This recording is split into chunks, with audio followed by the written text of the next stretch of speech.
शनिश्चर मालेगांव शहर में एक बहुत दुख भरी घटना हुई है। मालेगांव से कुछ 35 बच्चे दाबेल गुजरात के लिए मदरसा पढ़ने जा रहे थे, जिसमें से हमारे एक मोहम्मद रेहान मोहम्मद हसन, इनकी उम्र है तकरीबन 20 साल। इन्होंने नई मस्जिद बेलबाग से हिफ्ज का कोर्स किया और गुजरात ये जा रहे थे आलमियत का कोर्स करने के लिए।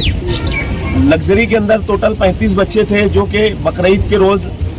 मालेगांव शहर में बकरीद की छुट्टियों के लिए आए थे और छुट्टियां मुकम्मल होने के बाद ये वापस गुजरात जा रहे थे मदरसा पढ़ने के लिए, आलमियत का कोर्स करने के लिए। रास्ते में लग्जरी का कुसुम्बा के पास लग्जरी का टायर शायद फट गया और वो टायर फटने की वजह से इनको इतनी जबरदस्त, बाजू में लग्जरी में बैठे हुए थे वो, तो फटका लगा कि उनके सिर में मार लगने की वजह से, पीछे सर में मार लगने की वजह से इनका इंतकाल हो गया और वहां से लग्जरी के अंदर वापस इनको मालेगांव लाया गया। जब यहाँ पर डॉक्टरों ने उनको देखा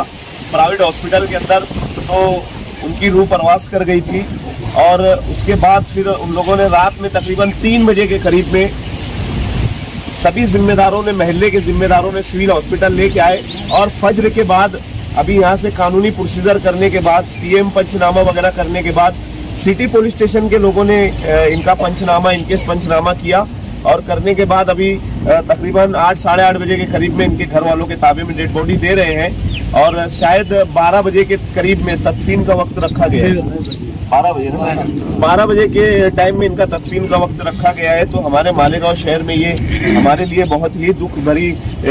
बात है कि मालेगांव शहर का एक नौजवान बच्चा जो कि हाफिज कुरान हो गए थे और उन्होंने बाकायदा शायद नई मस्जिद में तरावी भी पढ़ाई थी और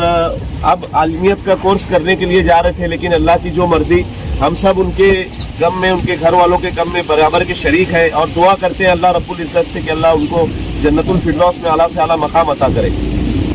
बोलोगे आप? हमारे बेलबाग के इलाके से मोहम्मद रेहान जो नई मस्जिद से हाफिज बने थे और दाबेल जा रहे थे अपनी आगे की पढ़ाई पूरी करने के लिए, लेकिन बस का टायर पीछे का फट जाने की वजह से जो हालात आए और उसकी वजह से उनका इंतकाल हुआ, ये हमारे बेलबाग मोहल्ले के लिए बड़ी दर्दनाक बात है और हम इसमें सारे गमज़दा है। हम अल्लाह ताला से दुआ करेंगे कि उन्हें जन्नत अता करे और हम मोहल्ले वाले जो है उनके रिश्तेदार, उनके परिवार के साथ शरीक रहेंगे और जो भी गम का माहौल है उसको तो हम जिस हिसाब से चाहे बदल तो नहीं सकते, लेकिन फिर भी कोशिश करेंगे कि इंशाअल्लाह इसके अंदर क्या बेहतर हो सकता है।